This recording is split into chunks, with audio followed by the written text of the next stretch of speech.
Et donc la question fondamentale qui nous est posée, ça n'est pas de savoir si oui ou non je crois dans le biocontrôle, j'y crois profondément, c'est de savoir comment on fait pour aider la filière.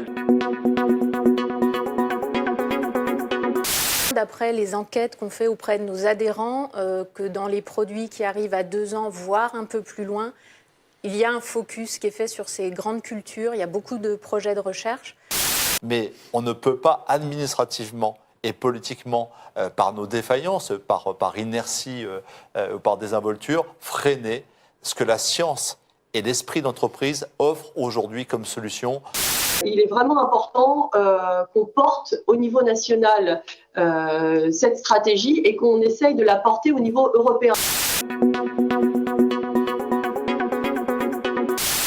En tant qu'industriel, ma première priorité, c'est d'abord d'innover, d'investir dans la recherche, comme on l'a dit tout à l'heure. Là, c'est la recherche privée, pour justement développer et amener au marché de nouvelles solutions de biocontrôle. On a besoin de recherche privée, on a aussi besoin de recherche au niveau de l'État, que l'État accompagne encore plus ce changement, puisqu'on a besoin de fermes de référence. Ensuite, il faut proposer aussi des solutions qui soient viables économiquement ou aider à la transition, parce que ça ne va pas se faire du jour au lendemain.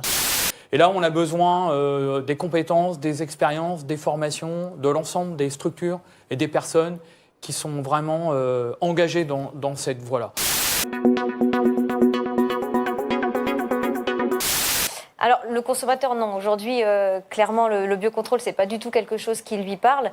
D'où, d'ailleurs, la nécessité aujourd'hui de peut-être pouvoir un petit peu faire de pédagogie. Nous, on le voit bien à Rungis, plus de local, plus de bio, plus de français, plus de raisonné. Tout ça fait que la manière dont sont faits les produits, ça intéresse le consommateur, ça intéresse l'aval, ça intéresse les distributeurs. Pour donner un chiffre, on a en Hauts-de-France 20% de nos surfaces qui ont reçu une application ou plus de produits biocontrôle. Et pour les flageolets, ça peut monter jusqu'à 80%. Après avoir justement s'être engagé sur la durée, ça nous a permis d'expérimenter, tester et d'éprouver les solutions pour arriver en 2017 à ce que l'ensemble des salades Florette pour McDonald's ait au moins un biocontrôle pendant toute la culture.